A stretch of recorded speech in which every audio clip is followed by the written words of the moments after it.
Welcome everybody, and thank you Rosemary for the introduction. I'm going to talk today about community college accommodation and technology services. And before I jump right into it, I want to give a quick overview of all the topics I'm going to be covering. First of all, I want to talk a little bit about comparison of high school accommodations versus college. And once I've covered that, I'll get into how to get started in college and registering with Disability Services Office there. And then I'll talk a little bit about accommodations that you can receive in college, high-tech, low-tech, and no-tech accommodations. And then I'll give an overview of different assistive technologies that are available. And given that those technologies can be expensive and you may need to have access to them outside of the college, I'll talk about some supplemental resources that are available to you as well. And Rosemary tells me that there's a pretty wide-ranging audience today. Some parents, some transition age students that are getting ready to move from high school to college. And then we've also got some community college and four-year college and Department of Rehab employees with us today. A little bit of differences between K-12 and college. I want to just talk about each of these things here. This is kind of the tip of the iceberg here when it comes to the differences. There's a really wide range of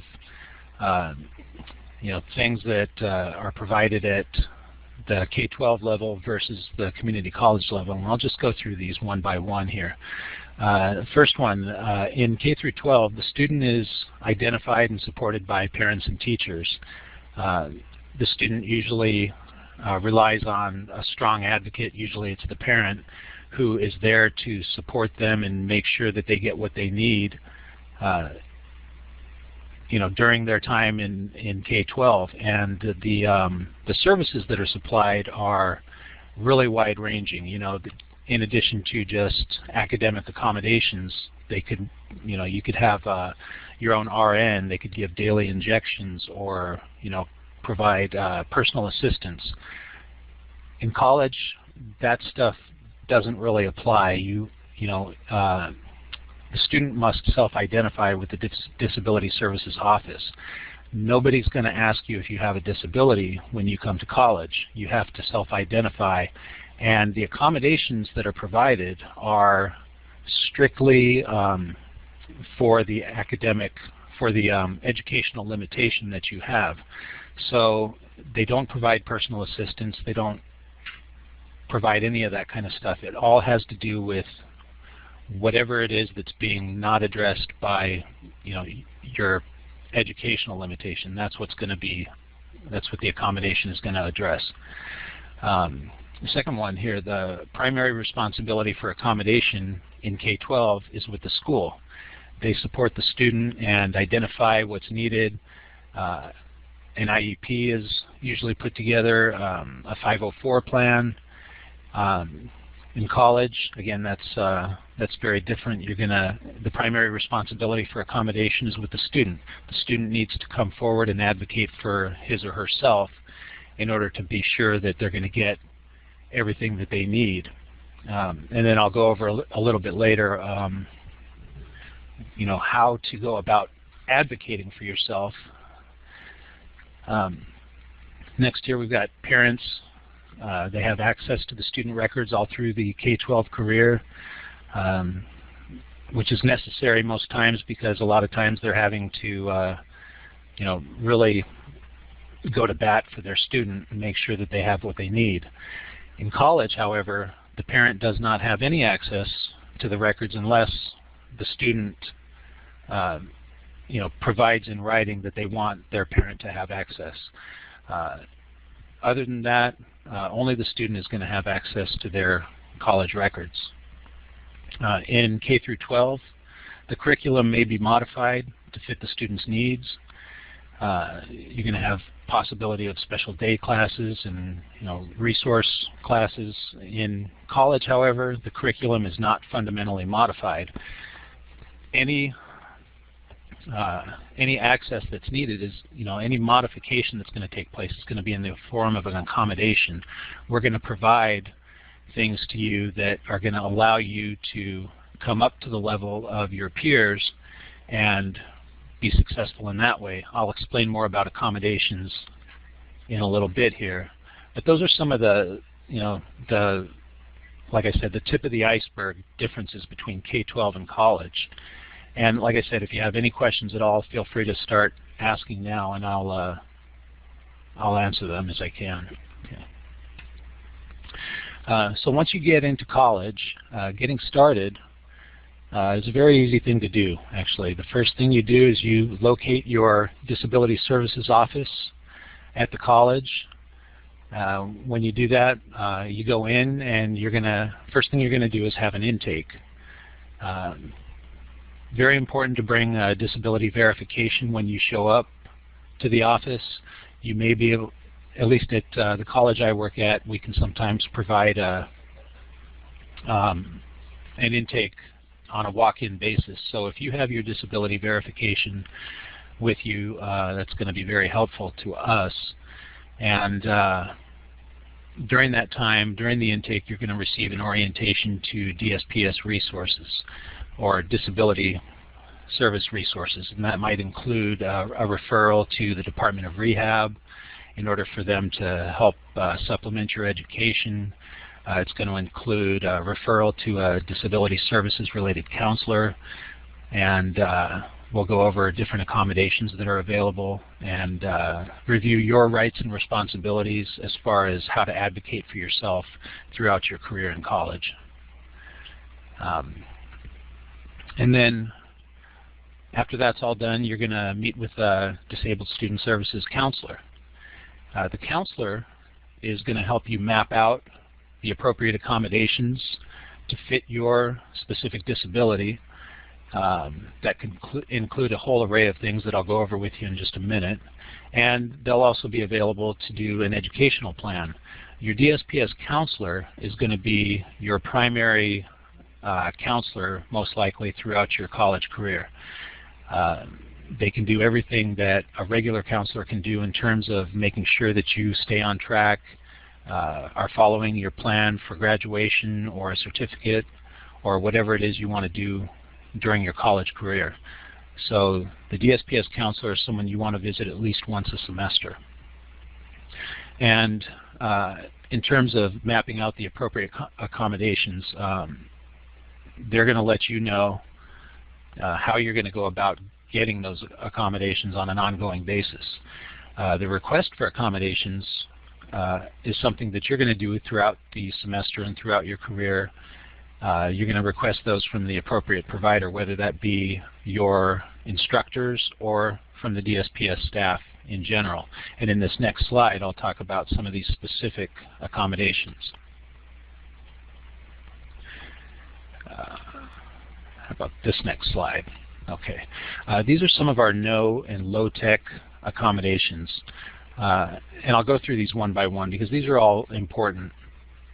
Number one is priority registration. That's one of the most valuable accommodations you can get. Most students are going to qualify for priority registration. Some colleges put restrictions on which students with disabilities get them, and some colleges provide a blanket priority registration across the board just by virtue of you having a disability. There's been some talk at the Chancellor's office for the community colleges recently about the cuts in available classes, and just the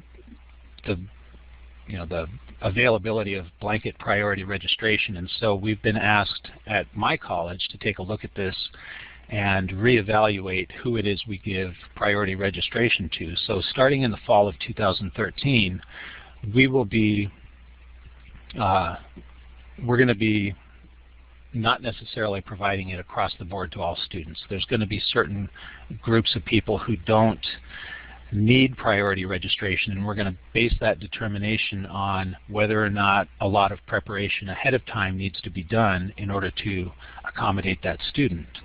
So having said all that, though, priority registration is a very valuable tool. Reduced course load. That's another important accommodation that we have not done a lot at my college. However, there are a lot of colleges out there that have these strict enrollment rules in terms of how you must complete these courses and cohorts in order to finish on time. That's something that is something you want to ask about at the individual college that you're going to be going to. One important thing that it can have an impact on is your financial aid. If you're taking less than a full load, your financial aid award is going to be reduced accordingly. But it's not going to impact things like EOPS, Extended Opportunity Programs and Services. If you're a student who qualifies to use that, then a reduced course load is not going to impact your ability to receive those services that come with that program. Note-taking is another one. That's an important accommodation for people whose ability to take notes is either inhibited or can't be done at all, depending on your disability. That can be provided in a number of different ways, either by providing a physical note-taker in class to take notes for you, or by providing extra paper in the classroom so that a volunteer note-taker can take notes.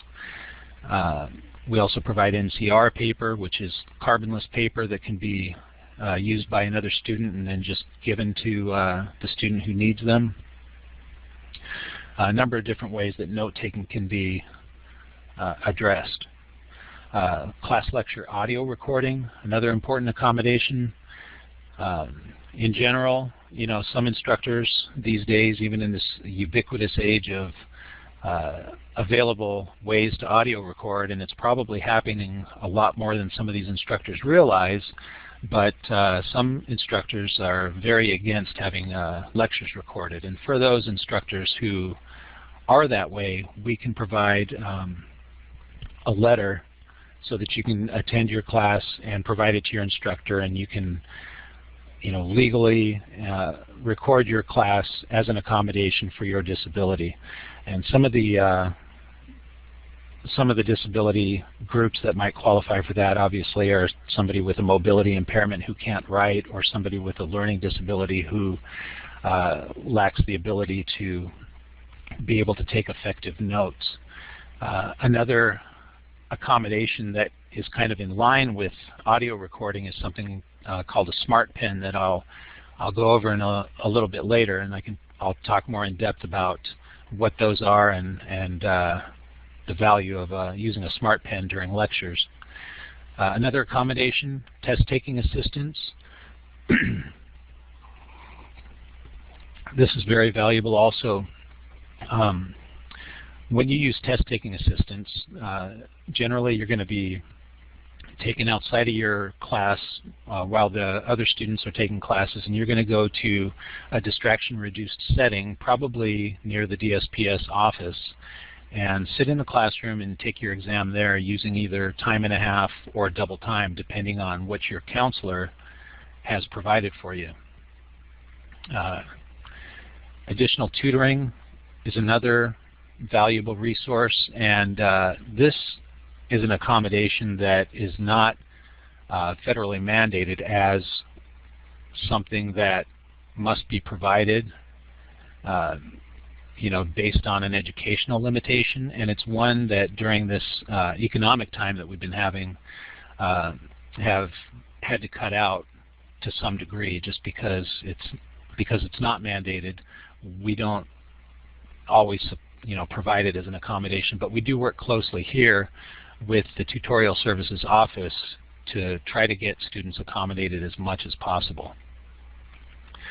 We also have sign language interpreters. This is also an accommodation that's required that we provide, and we're doing an awful lot of that. At the college I work at, we have a California School for the Deaf right here in the city where I work, so we have literally hundreds of students every year who use sign language interpreting.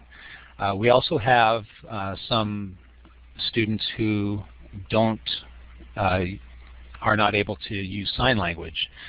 Some of these are military veterans that have come back with hearing impairments and still want to attend college, so without the ability to understand sign language, we have to provide something that's going to enable them to have access to their lectures. And so we will provide an in-class real-time captioner to record the lecture and make sure that the student has access in that way. Another popular accommodation is preferential seating. Make sure that for whatever reason a student may need to sit in a certain place, and we can make sure that we accommodate that in the classroom. And finally, we have e-text and other alternative formats for your instructional materials. And there's a large group of students that may qualify for this e-text accommodation. E-text is an electronic version of textbook materials, syllabus information, and other handouts that may be provided by the instructor. A lot of students do not and cannot access the materials in the form that they're originally put in, which is generally a hard copy textbook. So what we do is we provide an electronic version that the student can use and be able to access with assistive technology those materials, and I'm going to cover that in a little more depth later in the presentation. Before I go on to the next slide, though, does anybody have questions about any of these topics? This is a lot of stuff. Okay, great. Okay, so I'm going to go and do an assistive technologies overview here. I'm going to cover a few different things that are available. We've got screen readers and screen enlargement software, voice recognition software, and also smart pens. Some of these technologies are brand new, and others have been around for a long time, but we'll go right into talking about those. But before we do, I want you to know that these resources are, the college provides all of these software solutions on campus while the student is at school, and some of them are available for home use.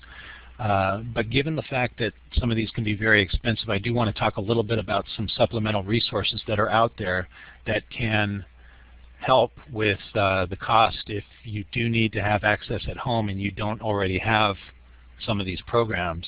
And one of them is the AT Network, which is the group that's sponsoring this webinar today. They're a project of the California Department of Rehab and the California Foundation for Independent Living Centers. And what they do is they expand the accessibility of tools and resources and technology that'll help increase independence and improve personal productivity and enhance the quality of life for all Californians.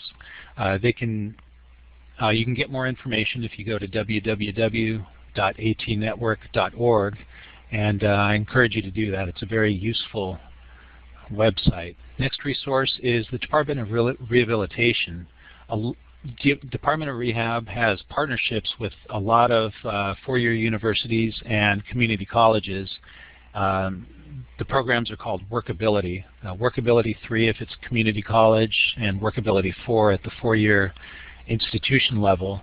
And what they do is they collaborate with higher education to help students with disabilities by providing counseling and financial assistance for education and career advancement. And I've got their website listed here. Here at the college I work at, we have a Workability 3 program, and they help students with making sure that they get their enrollment paid for and their books paid for. Sometimes they can provide transportation assistance. In fact, I should say they usually can. And with regard to other types of equipment and things like that, I believe it's handled on a case-by-case basis. And but I encourage you to check out that website and see what they have to offer. And finally, regional centers. If If any of you out there have a developmental disability or a loved one or a student who has a developmental disability, the regional centers are a community-based, private, nonprofit corporation funded by the state of California, and they serve people with developmental disabilities. There's 21 regional centers throughout California, and I'm going to keep this slide up for just a moment so that you can copy down the URL here, and you can look up that to inquire about eligibility and how to get started with the regional centers for support.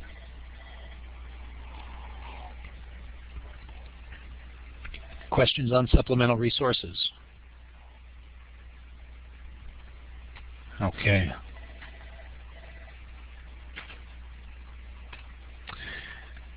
Now, let's get back to our software accommodations. There's a lot of different assistive technologies out there to accommodate people with blindness. I've got two things listed on the left here, JAWS and Window-Eyes Screen Reader. Both of them do basically the same thing. JAWS is kind of the industry standard screen reading tool. JAWS and Window-Eyes are screen readers, so if you can picture a blind student who is not able to see a screen and they need to access information on a computer and without looking at the screen, JAWS is a program, and Window-Eyes are programs that the student can load on and open on their computer and use a series of keystrokes to navigate their way around and type papers, surf the internet, and do all sorts of other things that just about anybody else can do just by listening to the contents of the screen and manipulating what's on there based on what they type on the keyboard.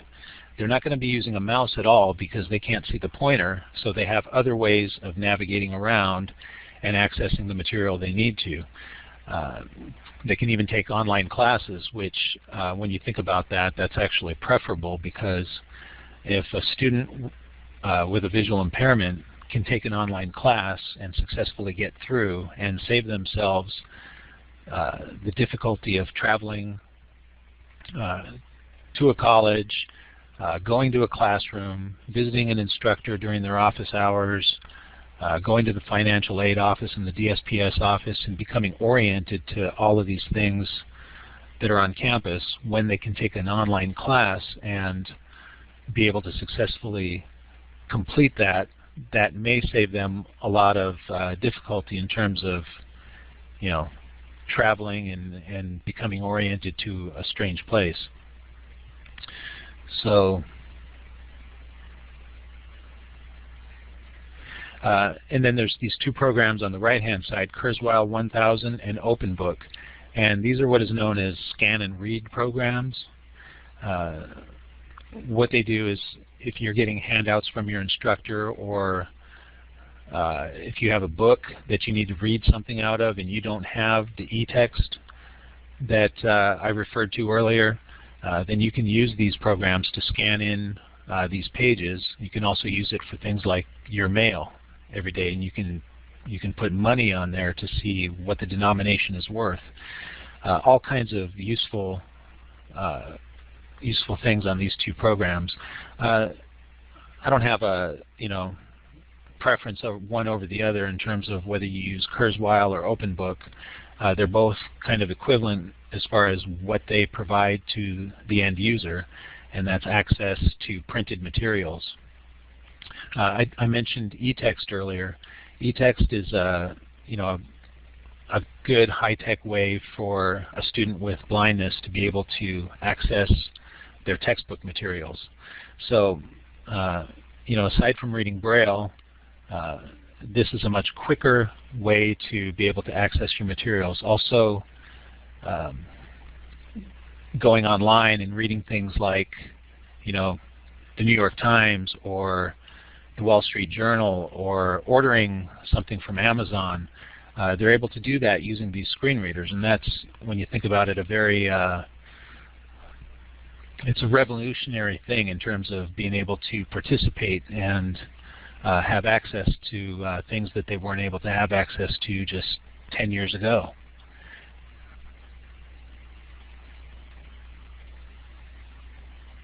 Excuse me for a moment. I'm just looking at this chat thing here, and I want to make sure I'm not missing anything.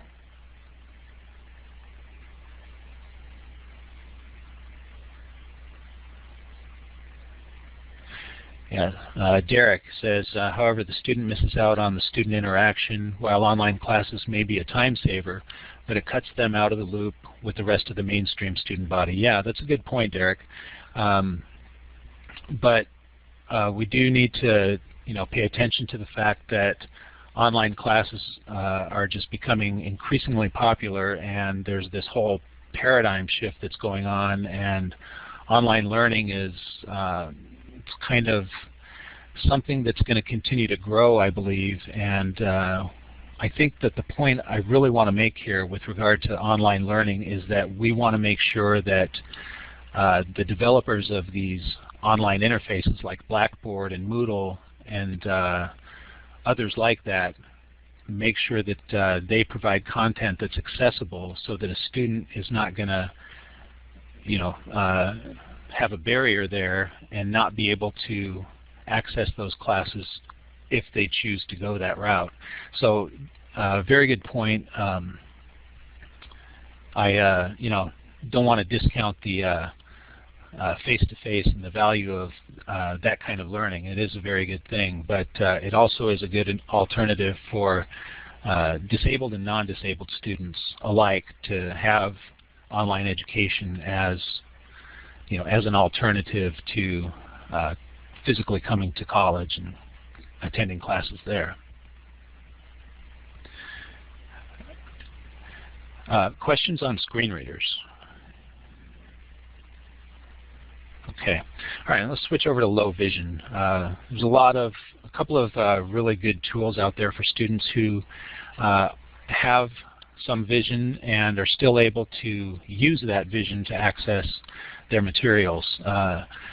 ZoomText is one, and that's made by a company called AI Squared, and Magic is another. That's a Freedom Scientific product. That's made by the makers of JAWS, which is the screen reader I discussed in the last slide. Again, pricey programs here, $3.99 to $5.99 each. It's something that at this college that I work at, we provide on all computers on campus, and we, along with JAWS and all the other assistive technology that we provide, we do make sure that students have access wherever they go on campus. So if you're taking a class with a lab, you're not going to be relegated just to coming to the Disability Services Lab. You're going to be able to go to any computer on campus and have access to all of this software that I'm talking about. That kind of access, though, is going to vary depending on what institution that you attend and what college you go to.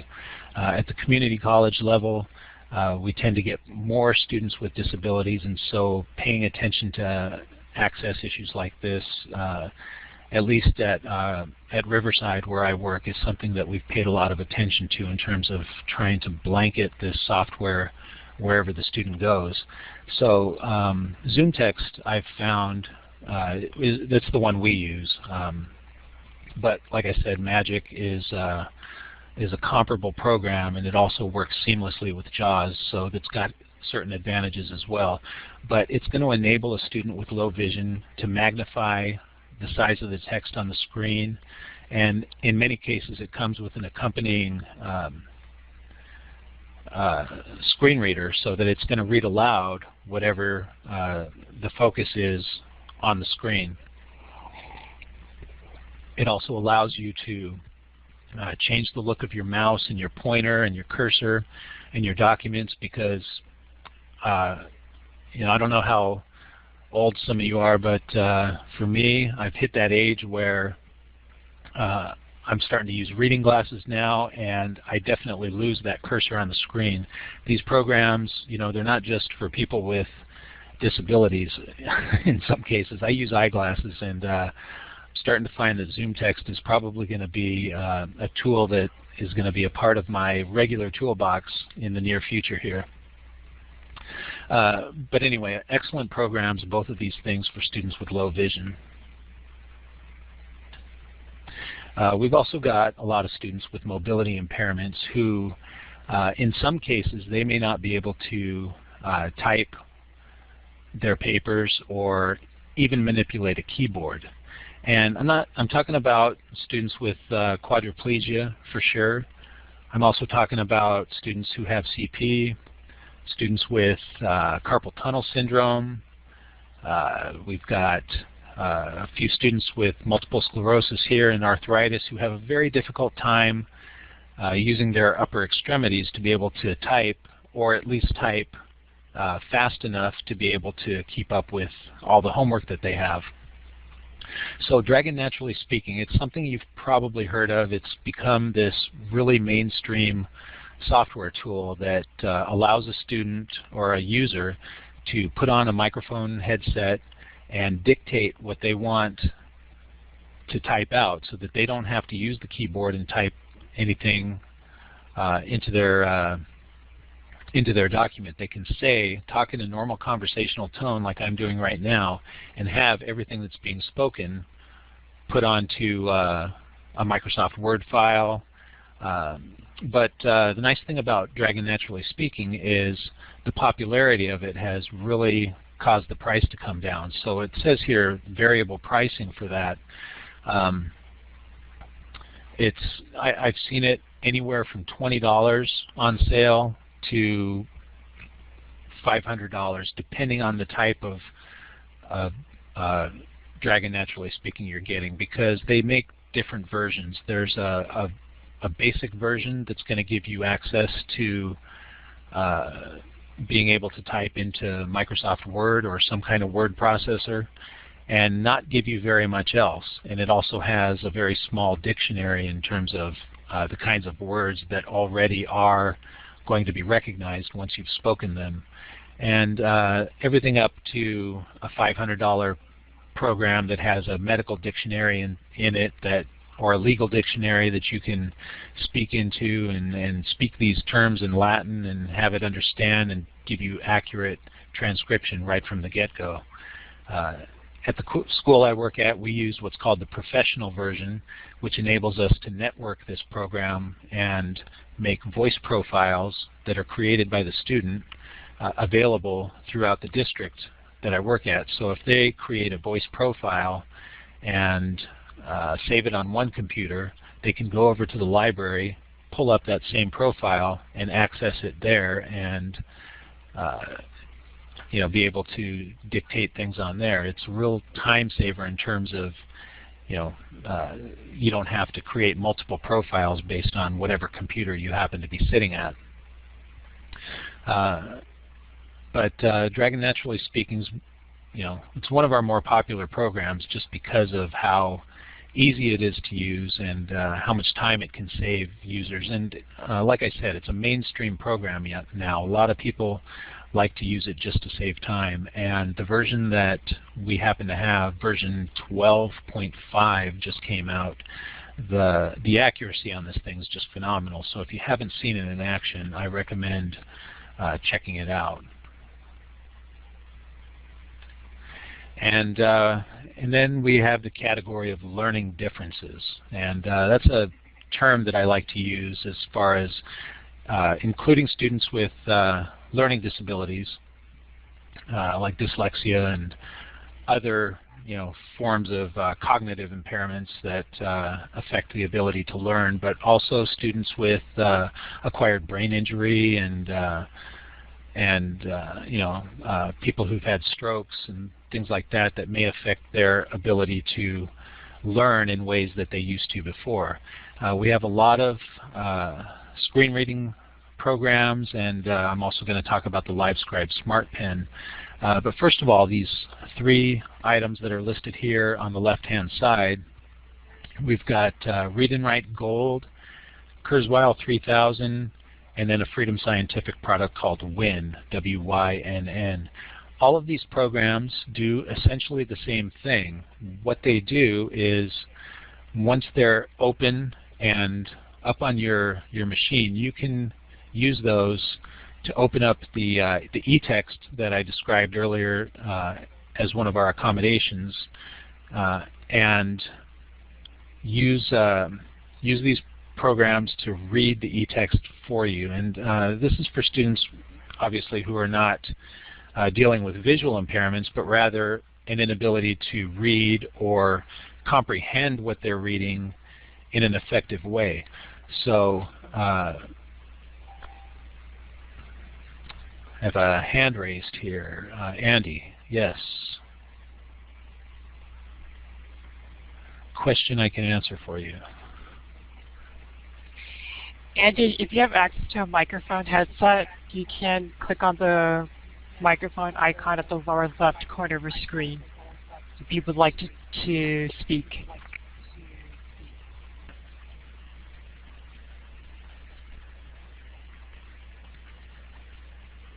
Or if not, you can type your question into the chat bar too.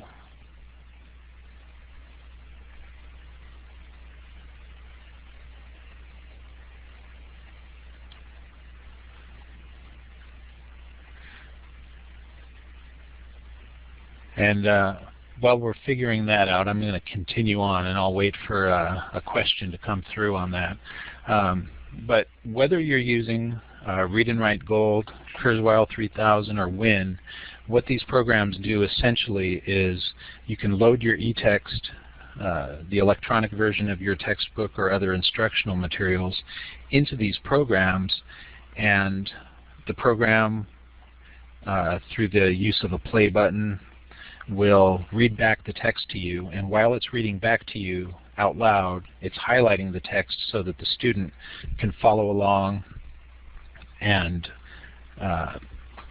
get the information in two different modalities. You're hearing it and you're seeing it at the same time, and for a lot of students, that's going to be a real key in terms of being able to comprehend what they're taking in. So it's an invaluable tool. And I see Andy's question here. Are there any legal problems with using LiveScribe Smart Pens with recording the teachers or other students' privacy issues? We've had questions about that in high school. Yeah, I will address that right after I get finished talking about these screen readers. Thank you for that question. With the scan and read programs like Read and Write, Kurzweil, and Win, they also have writing features that allow you to brainstorm and create outlines, so that not only is it a good reading tool, it's also a good writing tool. You can do some mind mapping things, and you know, this is a time where I really wish I had something to demonstrate for you and show you. I'll have to, you know, once I get better at doing these webinars, I'll incorporate that into the next the next presentation that I have, because I would really like to show you this and demonstrate how it works. But each one of these programs works a little bit differently from the next, but essentially, like I said, they allow you to hear and see the text being read at the same time, so that you get those different modalities and are able to, you know, in most cases, be able to comprehend and be successful in ways that you weren't able to without it, with just reading it or just listening to it. Also, before I go on to talking about these smart pens, I do want to mention that there are some resources out there for acquiring text that can be used with these programs. One of them is Bookshare, and I don't know if you're all familiar with that or if you've heard about it, but if you can go into bookshare.org, and if you have, I'm going to type these into the chat screen so that you can copy those down. Bookshare.org.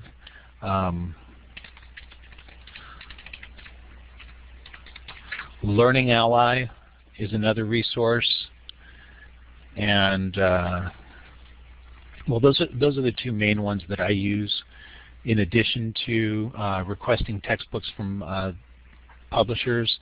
This is a resource that students can use at the community college level here in California. We have an agreement with the Chancellor's Office and Learning Ally. Thank you, Rosemary. Yeah, that's another one. With Learning Ally, that we provide free memberships to students with the appropriate disabilities, and that could be a mobility impairment or a learning disability. Once you've been established as a student in the community college system, you will have access to their full library of books. Many times you can get your textbook materials through Learning Ally or through Bookshare, and but it also has they also have huge libraries of just general reading, so that you can, if you're into Harry Potter or something like that, you can download those books as well. So keep those in mind and write those down. Very good resources for additional reading. And Learning Ally and Bookshare don't require you to purchase the textbooks. So just by virtue of you having your disability, you can download those if they're available at no charge.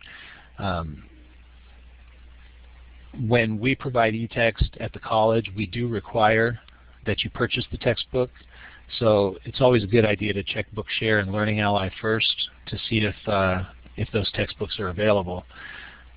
With Learning Ally, you're not going to be able to see the text. They only provide what's called DAISY formatted books, where you're going to be able to listen to the contents of your book. And the only way you'll be able to follow along is if you don't have a visual impairment, you can follow along in your book, but there's nothing there that's going to highlight your text as it's being read along. Sergio has a question regarding Learning Ally. Are the audiobooks only available in DAISY format? Yes, at this time they are only available in DAISY format.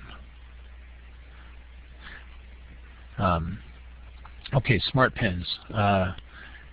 Addressing Andy's question regarding legal problems. If you have a disability, I did mention earlier as an accommodation that you can tape record your classes. And basically, that's what you're doing with the LiveScribe Smart Pen.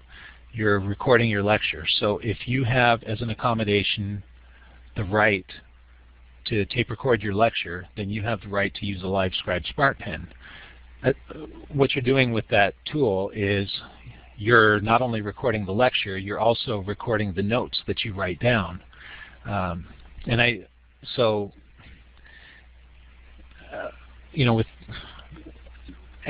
Here at this college, the student signs an agreement that they are only going to use the recording for their educational purposes, and that they're not going to use it against the instructor in any way, and that the lecture will be destroyed at the end of the term. So, we've got to provide this access, and a smart pen it's the next generation of recording that's out there that is going to be able to do that access. So, it's in terms of these legal concerns that are out there and the privacy concerns, they're no different than using a tape recorder to tape your lectures. And with the agreement that's signed, that's going to hold harmless the instructor. Hopefully, I believe we have this legal question solved by that. But let me describe this LiveScribe Smart Pen. It's a very cool space age pen that has a camera attached to it. It's got a recording device, and it's usually got anywhere from 2 gigabytes to 8 gigabytes of memory on it, so that you can record practically countless lectures, because these, an hour and a half lecture is not going to take up that much space. So, and the latest smart pens that are out there have cloud technology, so that you can upload your lecture directly to a website and have it available online for you. The Wi-Fi ones also have this capability. It's just that you have to hook them up to a computer to be able to upload those lectures. But the cool thing about it is that there's a camera attached that's pointing directly down to where the pen is writing, so that all of the notes that you take are being recorded by this camera visually, and you write your notes on this specialized paper so that when you upload it and want to access it later, you can use the pen, which has a special grid at the bottom of the paper to allow you to stop, to record, to fast forward, and other things like this that you would normally do with a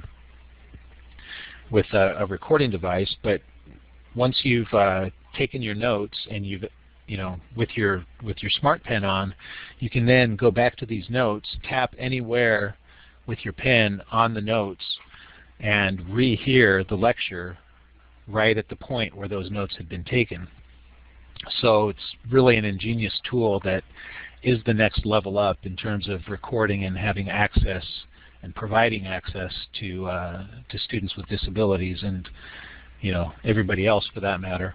But anyway, a very good tool. But like I said, they are expensive, $99 to $250 plus the paper, because the paper is a specialized type of paper, although you can print out your own paper, so that may or may not be free. You've got to have a high quality printer to be able to print out the paper and have it work accurately. But an excellent tool, excellent accommodation. And the way that we're handling it at this college where I'm at, in terms of providing these things to students, all of the software is provided here on campus so that the student can access it, with the exception of the LiveScribe Smart Pen, because this is a relatively new technology. We just haven't developed the policies as far as how to check these out and make sure that we get them back, and make the investment that something that's this popular merits, because frankly, students don't always treat these things with the respect that they need to be treated with, and we get a lot of broken ones, and inevitably some of them don't return at all. So I think that the way we may handle this in the future is just to provide them on a trial basis for a couple of weeks, and then let the student know how good this tool is and how useful it is, and then encourage them to maybe approach Department of Rehab or some other resource to be able to obtain these pens, because they are a very good tool. Also, with regard to using this software at home, we make it available because the law requires us to make it available here on campus. But given the ubiquity of online classes and learning at a distance, we haven't addressed that bridge, that problem that's inevitably going to come up, where having access from home is just not there yet. If you want to have this access, you still have to come on campus and have it, unless you've got it already at home. Now, having said that, though, I do want to talk a little bit about two of the programs here that I've got listed under Learning Differences: Read and Write Gold and Kurzweil 3000. Those are tools that are available because of the licensing that's offered. They make it so that you can purchase licensing so that students can take it home and use it. And so with the licensing that we have at this college, Read and Write Gold and Kurzweil 3000 both are tools that we're able to provide students to take home with them and use there. Dragon Naturally Speaking, unfortunately, and also JAWS and ZoomText are not programs that provide that kind of licensing, and so we can't provide those for home use for students. But at least we're off to a decent start in terms of being able to provide a couple of our programs for home use. So that concludes my presentation. I'd like to take your questions at this point, if you have any. And also, like Rosemarie said, please fill out those questionnaires so that I can take a look at those. I take those very seriously, and I can modify my presentation for future audiences. And I want to thank you all for your time, and please give me your questions. Hi, Brian. This is Rosemary from AT Network. There was a question from Louis Ortega, and he asked about if there's any open source screen readers. There are open source screen readers, and I wish that I had the names of some of them for you to provide to you. What I will do is, if I can get your email, Louis, I will research some of those. They're easy to get. The reason that I didn't cover some of these low-cost and no-cost solutions is that most colleges provide the state-of-the-art types of tools that I mentioned here in this presentation, and those are the things that you're going to have available to you when you come to either a 4-year institution or to a 2-year institution like a community college. But I will research that, and I can get those to you tomorrow. And there are some pretty good ones out there. You're welcome.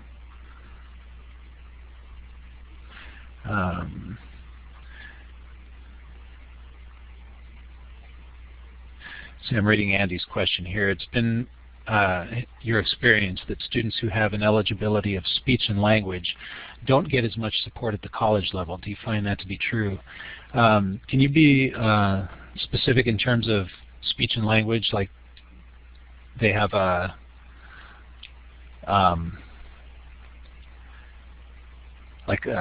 speech impediment that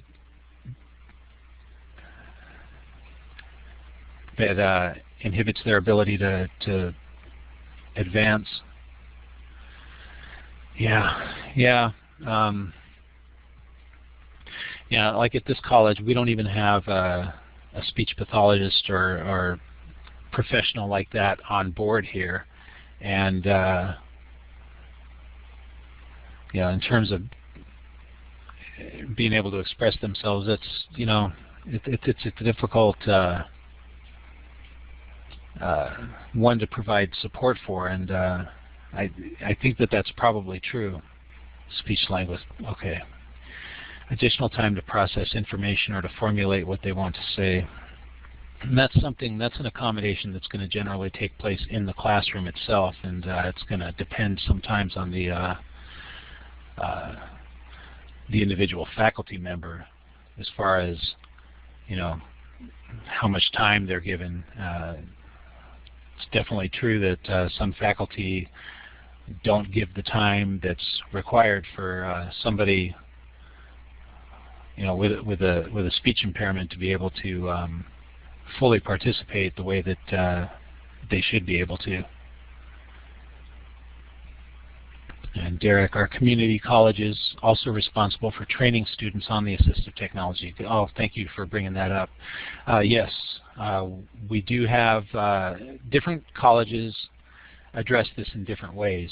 Some colleges have actual classes that the students attend for training, and they earn college credits for it, albeit usually not transferable credits, but they have classes in assistive technology in order to become experts, or at least be able to successfully navigate these programs and be successful with them. Some of them have very steep learning curves, like a program like JAWS. To what extent is the training provided? At the college I work at, we provide one-on-one training up to 16 hours per semester, and that's done on an appointment basis. We don't have classes here, and we've discovered that during that time, if a student utilizes most of that training that's available to them, they can become very good at using the program that that they need to be successful. You're asking because recent cuts, if this is still a mandated service. Yes, well, whether or not it's mandated, I don't know for sure, but it is a service that we, and as far as I know, most other colleges provide, because if you are provided the technology and you can't use it, it's not going to do you very much good to have that. So we do provide ongoing training, making sure that students are comfortable with the technology. Mary asks, they're typically not open to accommodations on ACT testing, though that is changing. Yeah.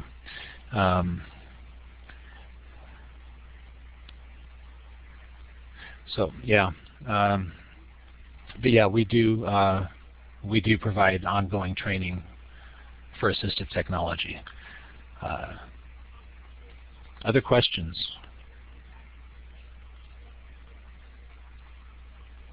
Okay. Okay, if that's all, I want to thank you all very much for tuning in, and again, those surveys are available to you, and Rosemarie, thank you for moderating the presentation. Okay. Thank you very much for your time. I guess this concludes the presentation, and I look forward to reading your comments. Thanks very much.